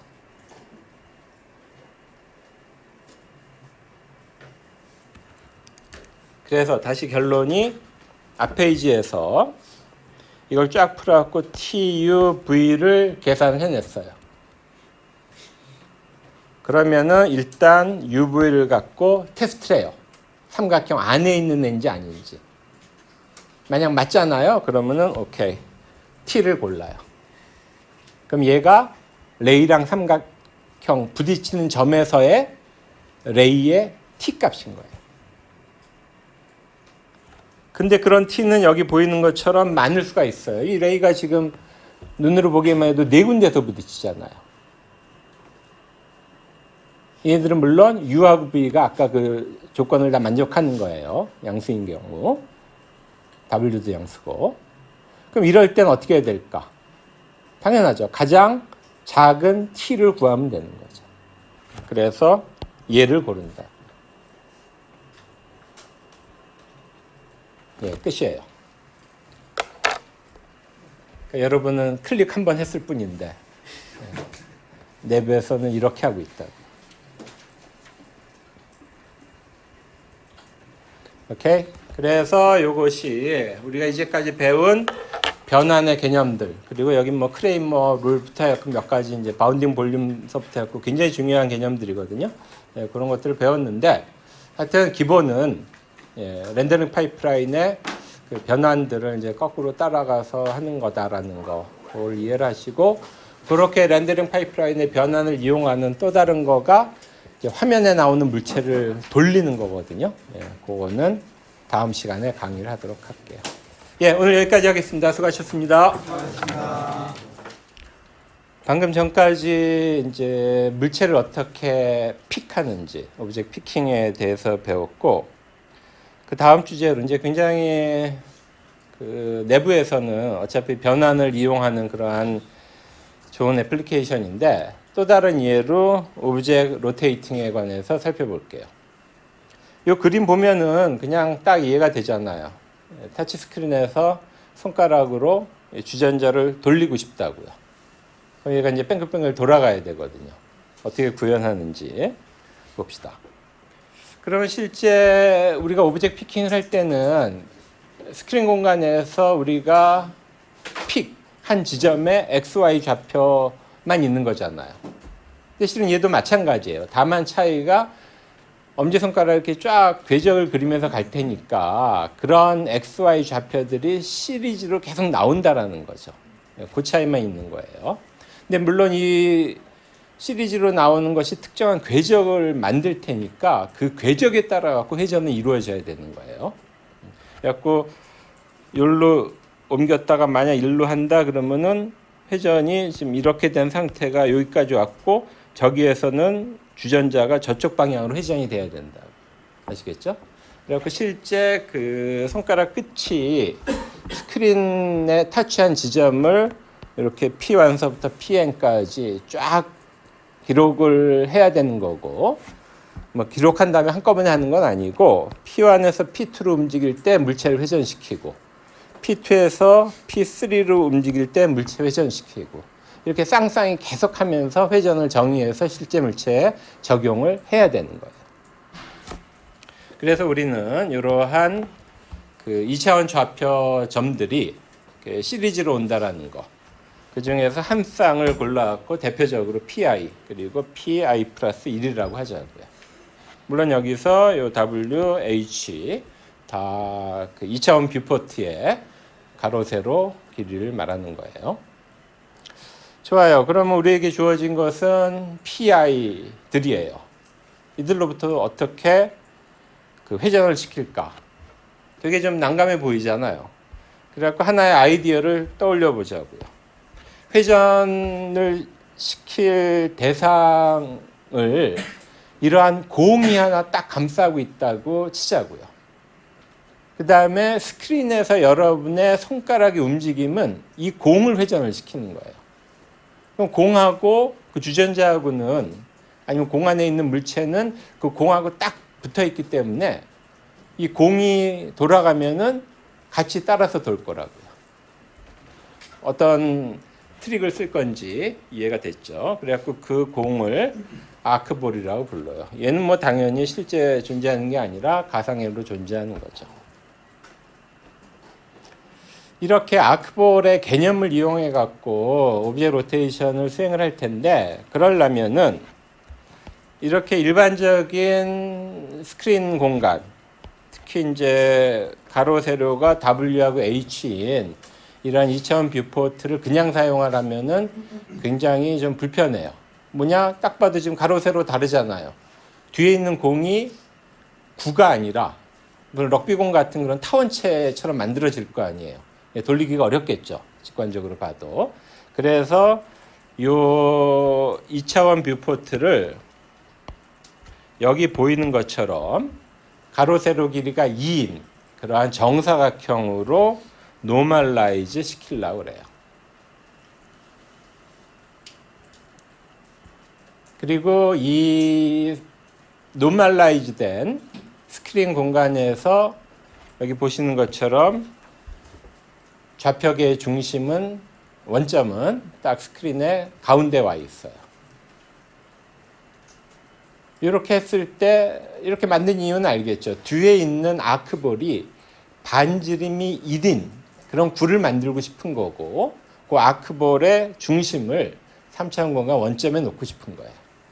뭐 어찌됐건 이러한 2 곱하기 2 크기의 화면을 일단 노멀라이즈를 시키자고요. 그럼 어떻게 해야 되냐면은 실은 우리가 노멀라이즈 시키고 싶은 거는 이 스크린 자체가 아니라 PI하고 PI 플러스 1 이건 각각 XY 좌표를 가진 2차원 점들인데 그 점들 좌표를 노멀라이즈 시키고 싶은 거거든요. 그러면 뭐 이 점의 X 좌표를 한번 보자고요. 이 X 좌표는 0부터 W까지 범위 안에서 정의가 되어 있겠죠. 이 구간 안에 있다고요. 제일 작으면 0, 제일 크면 W고 뭐 중간에 어떤 값을 가질 거예요. 근데 우리의 목표는 얘를 마이너스 1하고 1 구간으로 옮기고 싶은 거예요. 그렇잖아요. 여기가 마이너스 1이고 여기가 1이라고요. 그럼 맨 처음에 이 구간을 W분의 1로 곱해요. W를 나누라는 거죠. 그럼 0과 1 사이에 딱 놓여질 거예요. 그 다음에 여기에다 이제는 2를 곱해요. 그럼 이 구간이 0하고 2로 바뀔 거예요. 그 구간에서 2를 빼요. 그러면 마이너스 1에서 1 구간으로 바뀔 거라고.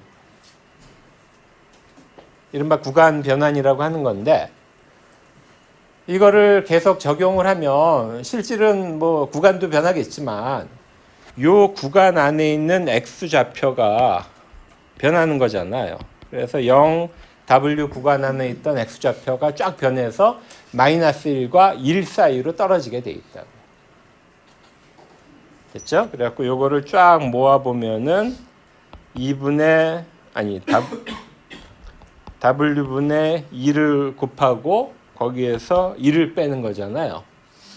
그런데 요 곱하는 대상은 여기 보이는 것처럼 X라고요. X 좌표를 저렇게 스케일 다운 시키고 거기에서 2를 빼면은 요 구간으로 딱 놓여지게 된다라는 거예요.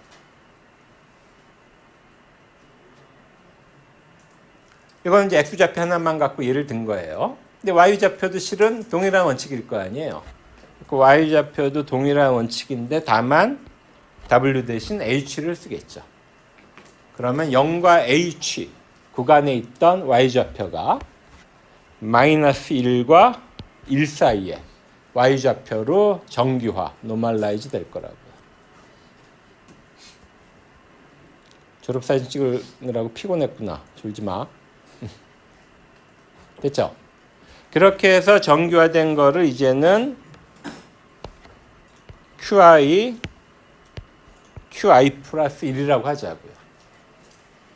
그러니까 화면에서 이제 손끝의 좌표가 QI로 다 이제 바뀐 거예요. 됐죠? 그리고 다시 한번 강조하지만 이 뒤에 있는 아크볼은 이른바 유닛 스피어예요. 반지름이 1이라고요. 물론 지금 중심은 이 좌표계에 보시는 것처럼 원점에 있고요. 좋아요. 그렇게 해서 화면상의 점을 일반적으로 그냥 Q라고 좀 해보자고요. 그런 Q점을 우리는 만들어냈어요. 걔는 아직은 스크린 표면에 있는 거잖아요. 걔를 X축을 따라서, 보다 정확히는 마이너스 X축을 따라서 쭉 내려보내서 공 표면에, 아크볼 표면에 프로젝트를 시켜보자고요. 그럼 여기 보이는 것처럼 어떤 점이 하나 만들어지는데 그 원점하고 그 구표면 점까지 있는 벡터를 V라고 해보자고요. 그 Q로부터 2차원 점인 Q로부터 3차원 벡터인 V를 얻겠다는 거예요.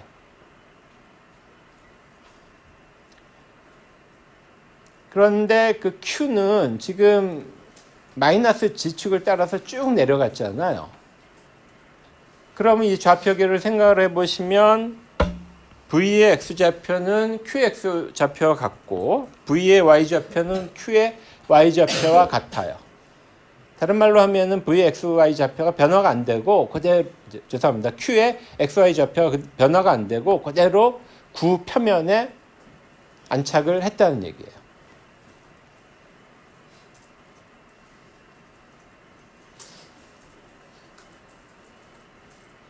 그 다음에 VG는 우리가 계산을 해야 되거든요. 근데 아까 QX, QY는 있었으니까 걔를 그냥 각각 VX, VY로 땄던 건데 2차원을 지금 3차원으로 바꾸는 거잖아요. VG는 새로 우리가 계산을 해줘야 된다고요. 그런데 V는 스피어 표면에 있는 점까지 있는 벡터니까 길이가 1인 단위 벡터라고요. 따라서 V의 좌표를 VX, VY, VG라고 했을 때 제곱하고 다 더하면 1이 된다라는 거예요. 그래서 이 성질을 이용해서 VG를 간단하게 계산을 할 수가 있어요.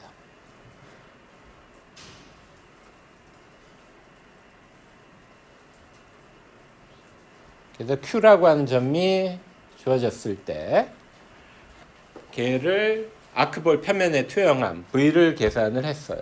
근데 이건 실은 PI하고 PI 플러스 1에서부터 시작해서 걔를 QI와 QI 플러스 1로 만드는 거고 두 개를 각각 프로젝트 시키면은 여기 보시는 것처럼 VI하고 VI 플러스 1이라고 하는 벡터를 생성을 할 수 있다라는 거예요.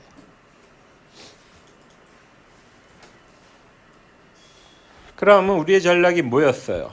여기 보이는 것처럼 손가락, 엄지손가락에 쫙 이동을 하면서 이 두 좌표를 만들었잖아요. 근데 그 좌표에 해당하는 거를 뭐 Q를 통해서 어찌됐건 아크볼 표면의 두 좌표를 만들었다고요. 그럼 엄지손가락 끝이 여기로 지금 이동한 걸로 생각하면 되잖아요. 상상을 해보세요. 구 표면에서 쫙 이동하는 거예요. 걔를 돌리려면 뭔가 회전을 시키는 거잖아요. 근데 이건 3차원 회전이거든요. 구가 지금 3차원이라고요. 그럼 우리는 회전축하고 회전 각도가 필요해요. 그래서 로테이션 엑시스하고 앵글이 필요하다는 거예요. 그래서 로테이션 엑시스하고 앵글만 계산하면 우리는 이 회전을 완벽하게 정의를 한 거예요. 그런데 지금 회전 결과 이 그림에서 보시는 것처럼 VI가 BI 플러스 1으로 가잖아요. 그럴 때 그 회전축은 VI하고 BI 플러스 1하고의 공이 수직이어야 되는 거 아니에요? 당연하죠. 그러면 그러한 회전축은 우리가 배운 대로 크로스 프로덕트, 벡터 곱을 통해서 계산이 가능하다라는 거예요.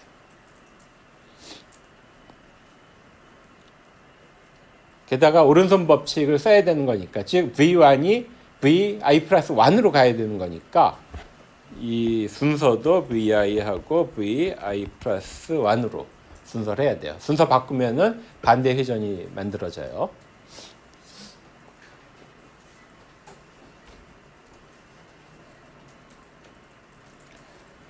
좋아요. 이렇게 해서 회전축은 결정이 됐어요. 그럼 3차 회전의 또 다른 구성 요소인 회전각, 세타가 얼마인지를 계산을 해야 되잖아요. 그런데 우리는 이러한 내적에 관한 공식을 알고 있어요. 그 VI하고 VI 플러스 1을 한번 내적을 해보자고요. 이 공식이 만들어지는데 V라고 하는 벡터는 다 단위 벡터거든요. 그래갖고 얘 다 1이라고요. 없어지면 돼요. 그럼 코사인 세타가 나와요. 그럼 옛날에 했던 거잖아요. 코터니언에서 세타를 계산하기 위해서는 여기 보이는 것처럼 아크 코사인을 쓰면 된다. 그런데 이 다 프로덕트는 뭐죠? 이런 것이 첫 번째 공식이지만 두 번째 공식은 쌍쌍이 곱해갖고 더하면 되잖아요. 그러니까 이 값은 알고 있는 거라고요. 거기에 아크 코사인만 붙이면 회전각 세타를 구해낼 수가 있다라는 거예요. 깔끔하죠? 이렇게 회전을 시키면 그것이 바로 화면 뒤에 숨어있는 가상의 구인 아크볼을 회전하게 되는 거고, 그 아크볼하고 회전 대상인 물체는 딱 붙어 있다고 지금 가정을 하는 거니까 실제 그 물체가 돌아갈 거예요. 보다 정확히는 우리가 구한 회전을 그 물체에다가 직접 적용할 거란 말이죠. 적용하기 위해서 아크볼을 임시로 사용을 한 거예요. 왜? 그 표면에 VI하고 VI 플러스 1을 구하기 위해서.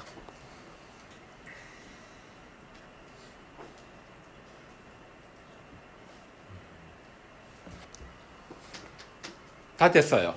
그런데 우리는 이 화면에서, 스마트폰 화면에서 주전자를 돌리는 걸 생각을 해보자고요. 내가 돌렸으면 얘가 돌아가야 되거든요. 돌아가야 된다는 건 뭐죠?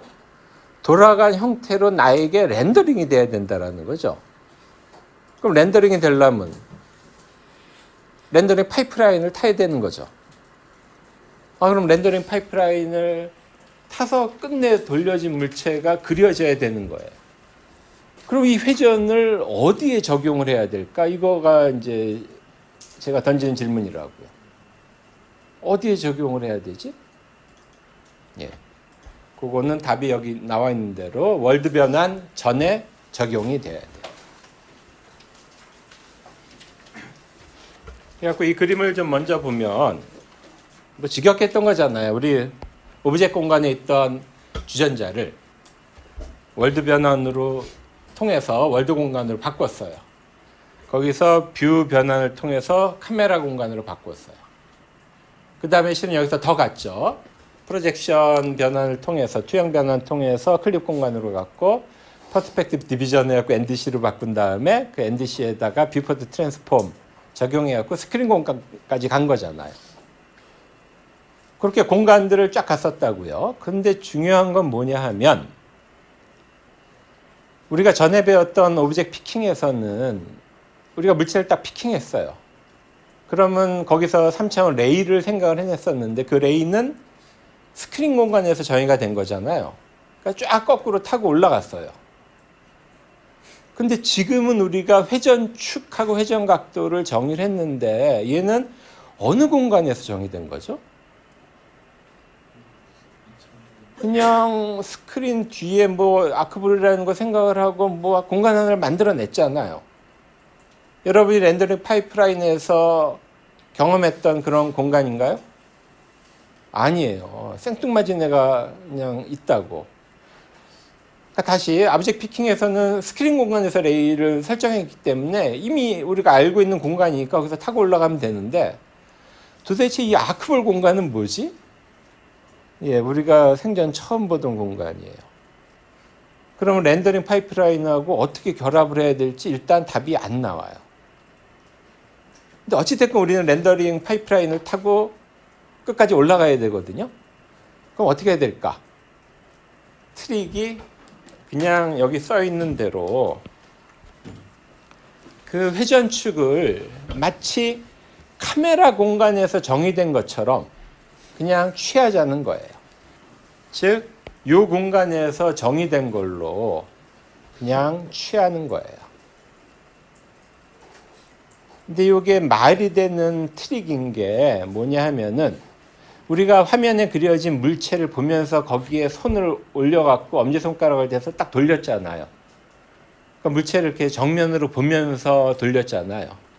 그 물체와 내 눈하고의 관계는 이미 카메라 공간에서 대체로 정립이 돼 있어요.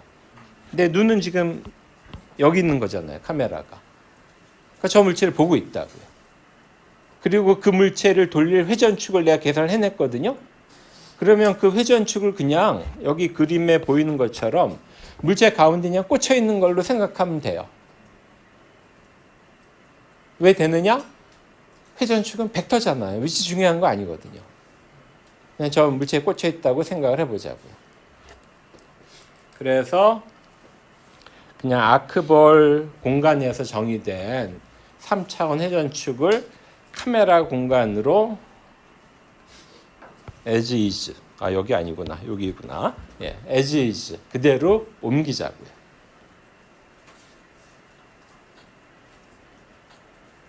좋아요. 우리는 그럼 카메라 공간에 벡터 하나를 결정을 한 거예요. 월드 공간으로 어떻게 옮기죠? 예, 방금 전에 배운 거잖아. 비트랜스폼의 역변환을 적용하면 된다. 걔를 오브젝트 공간으로 어떻게 옮기죠? 예, 월드 변환에 역변환 적용하면 된다. 그럼 우리는 오브젝트 공간에서 정의된 회전 축을 하나 만든 거예요. 근데 이 회전 축은 3차원이니까 이렇게 공간을 따라 옮기면 되는데 회전 각은 어때요? 그냥 세타잖아. 스칼라잖아요. 스칼라를 무슨 변환을 어떻게 해. 그냥 갖고 오면 되는 거죠. 그렇게 해서 이 공간에서 저 회전축을 갖고 돌리면 된다.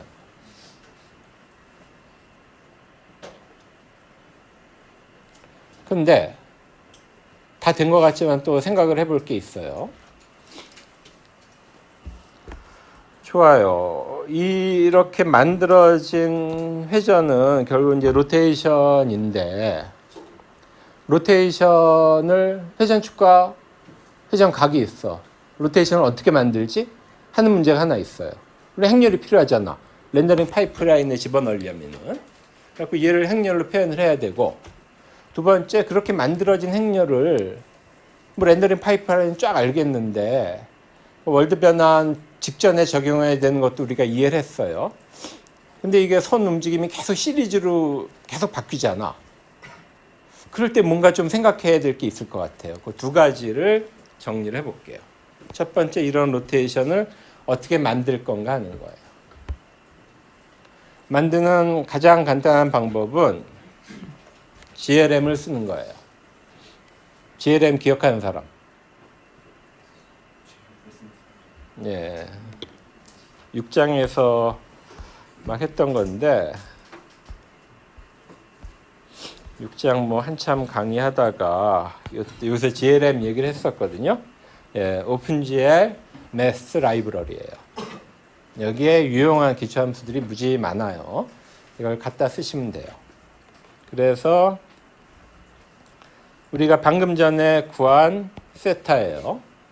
방금 전에 구한 회전축이라고요. 걔를 로테이트라는 함수로 부르면은 딱 매트릭스를 리턴을 해요. 걔 사용하면 된다. 근데 내가 그래도 이론을 다 배웠는데 뭘 라이브러리를 써. 나 혼자 바닥서부터 하고 싶어. 그럼 어떻게 해야 되느냐? 우리는 회전축하고 각도를 알잖아요. 그럼 우리가 11장에서 막 배운 게 이거 아니에요? 회전축하고 각도를 안다고요. 그러면 이 회전축을 단위 벡터로 만들어서 U를 쓰고, U는 3차원 벡터일 거예요. U 앞에다가 사인 2분의 세타 쫙 곱하고, 이 세타는 물론 회전 각도예요. 좀 전에 구한 거. 그 다음에 코사인 2분의 세타 해갖고 쿼터 유니언을 만들면 된다고. 요거는 앞에 다 설명을 해놨던 거죠. 그렇게 하면 별게 아니라 QX, QY, QG, QW가 만들어진 거잖아요. 그거를 이용해서 여기 보인 매트릭스 만들면 되잖아요. 그래갖고 GLM을 쓰시거나 아니면은 11장에서 배운 쿼터니언을 정의하고 그거를 매트릭스로 바꾸는 방법을 쓰거나 하면은 매트릭스는 딱 나온다 이거예요.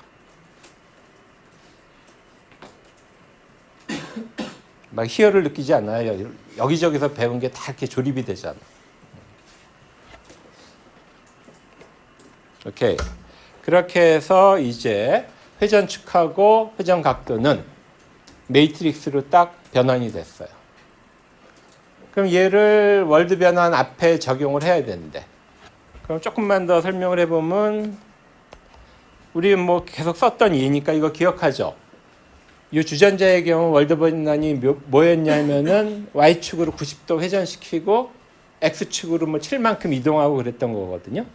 그 전에 얘를 이쪽으로 조금만, 그러니까 PI에서 PI 플러스 1로 간 만큼만, 보다 정확히는 P1에서 P2로 간 만큼만 조금 이동시킨 다음에 거기에 Y축 중심 90도 회전하고 X축으로 7만큼 이동시키라고요. 그러면 얘하고는 좀 다른 애가 나올 거 아니에요. 약간 회전된 애가 나온다고요. 뭐에 의해서 회전된 거? P1에서 P2로 옮긴 그 손가락 궤적에 따라 회전된 애가 나온다. 됐죠?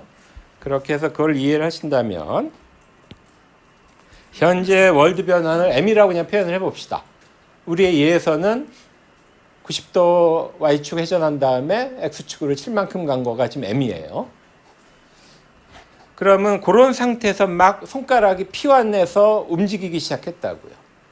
그런 주전자를 보면서 그 P1에서 P2로 움직였을 때 우리는 이거를 Q1에서 Q2로 바꾼 다음에 V1에서 V2로 바꿨고 걔네 둘을 이용해 갖고 회전축과 각도를 만들어냈고 걔네들을 또 GLM을 이용해 갖고 매트릭스를 만들어냈어요. 잘 따라오고 있죠? 그 매트릭스를 R1이라고 표현을 해보자. 그러면은 회전 결과를 렌더링을 하기 위해서는 MR1이 마치 월드 변환인 것처럼 해갖고 렌더링 파이프라인을 다시 돌려야 된다는 거예요.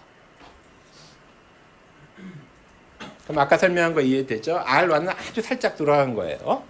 아주 살짝 돌아간 다음에 90도 회전하고 X축으로 칠 만큼 가고 이런 결과가 화면에 그려지게 된다는 거예요.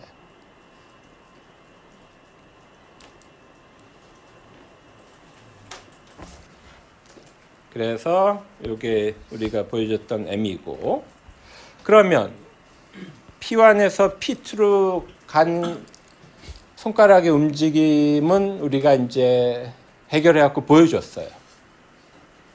근데 P2에서 또 P3로 가잖아요. 그럼 P2에서 P3로 갈 때, 그러니까 P2 있을 때 주전자는 이미 약간 회전된 형태로 지금 보일 거거든요. 근데 그 상태에서 다시 또 돌려야 된다고요. 어떻게? P2, P3를 Q2, Q3로 바꾸고 걔를 V2, V3로 바꾸고 V2, V3에서 회전축하고 각도 얻어내고 걔네들 GLM 써갖고 R2라고 하는 로테이션 매트릭스를 만들어 낼 거라고요. 근데 그 R2는 어디보다 먼저 적용이 돼야 되죠? 그냥 이렇게 하면 돼요? 안 돼요. 이거는 이니셜 스테이트 때 월드 변환이라고요. 지금 P2가 움직이기 시작한 점은 요거가 아니라 요 사이에 R1이 들어가서 움직인 상태에서 다시 움직임이 지금 적용이 되는 거란 말이죠. 요 시점에서는 마치 M, R1, R2 시작은 물론 얘가 먼저 되는 거죠. R2, R1, M 순서대로 되는 게 새로운 월드 변환인 것처럼 해갖고 렌더링을 처리를 해야 된다라는 거예요. 예, 뭐 흐름은 다 끝났고 이제 빨리 흐름을 잡으려고 잠시 지나간 내용이 딱 한 줄 있는데 이걸 한번 생각해 보자고요. 우리는 Q를 아크볼 위에 표면으로 딱 프로젝트하는 거에 대해서 배웠어요. 근데 이게 항상 가능한 건 아니라는 거예요. 어떨 때 가능 안 하느냐? 요 눈을 여기다 놓고 요걸 한번 보자고요. 걔를 단면으로 그린 게 이런 건데 Q가 이런 구석에 있어요. 구석에 있으면은 여기 보이는 것처럼 아크볼 표면으로 프로젝트 되는 게 아니라 빈 공간으로 쫙 가겠죠. 이거는 우리는 지금 아크볼 표면에 벡터 V를 반드시 만들어내야 된다. 이럴 때는 방법이 없네 하고 그냥 넘어가면 안 되고 뭔가 억지로 표면으로 쟤를 프로젝트 시켜야 돼요. 그러려면 방법이 뭐냐면 가장 간단한 거는 여전히 Bx하고 By는 그냥 QX, QY 걸 그대로 따라요. 이렇게 하고 프로젝트 시키면서 VG는 그냥 0으로 간주를 해요. 그럼 뭐냐면은 아크볼 표면이 아니라 요 XY 축이 이루는 XY 평면으로 프로젝트 된다는 거거든요. 걔가 바로 요 좌표예요. 근데 얘는 어찌됐건 아크볼을 벗어나 있어요. 걔를 평면으로 끌어들이고 싶어. 그럼 어떻게 해야 되냐? 방금 전에 한 QX, QY 0 걔를 노멀라이즈 시키면 된다. 노멀라이즈가 뭐죠? 자기 자신의 길이로 나누는 거잖아요. 단위 벡터를 만들 때 여러분들 이런 걸 했었죠. 노멀라이즈 시키면은 아크볼 표면으로 딱 떨어져요. 왜냐? 아크볼 자체가 유니스피어이기 때문에. 그렇게 해서 강제적으로 이렇게 V를 만드는 거예요.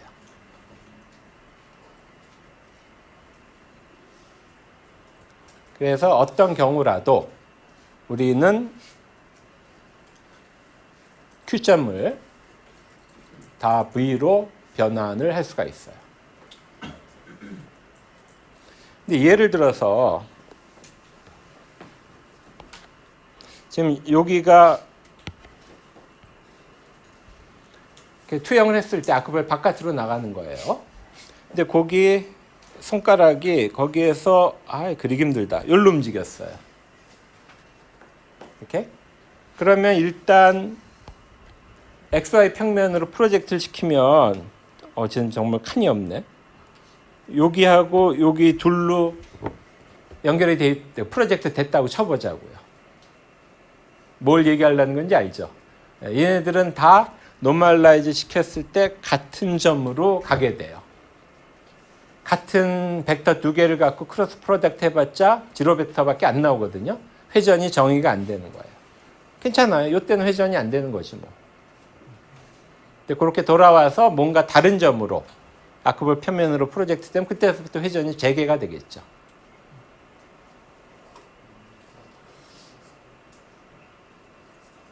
숙제 내봐야 되겠다. 이거 한 다음에 막 구석에서 손가락 막 움직여갖고 안 들어가는 거를 한번 확인하고 싶은 욕구가 막 생기겠는데.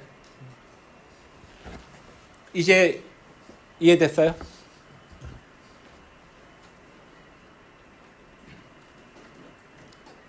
예, 질문 있으면 또 하시고. 응? 스크린 스페이스 전체를 오브젝트가 여러 개 있으면 같이 회전시키는 지금 굉장히 좋은 질문인데 스크린 스페이스에 물체가 여러 개가 있을 때 어떻게 회전을 시킬 건가? 뭐 손가락 움직임에 따라 모든 게 다 회전이 된다라고 설정을 해놓으면 다 돌리면 되죠. 근데 그러면 결과가 직관적이진 않겠죠. 얘를 돌리려고 했는데 제가 돌아가고 뭔가 좀 이상할 수도 있을 텐데 뭐 응용에 따라 그렇게 설정하면 되고 그게 아니라 내가 어떤 애만 좀 돌리고 싶다? 그럼 앞에 배운 대로 오브젝트 피킹 먼저 하고 그 다음에 돌리면 되겠죠. 근데 지금 저 오브젝트 로테이션 요 강의는 물체가 하나만 있다는 가정하에서 이렇게 진행을 한 건데 어플리케이션에 따라 달리 그냥 구현을 달리 하면 돼요. 또 질문.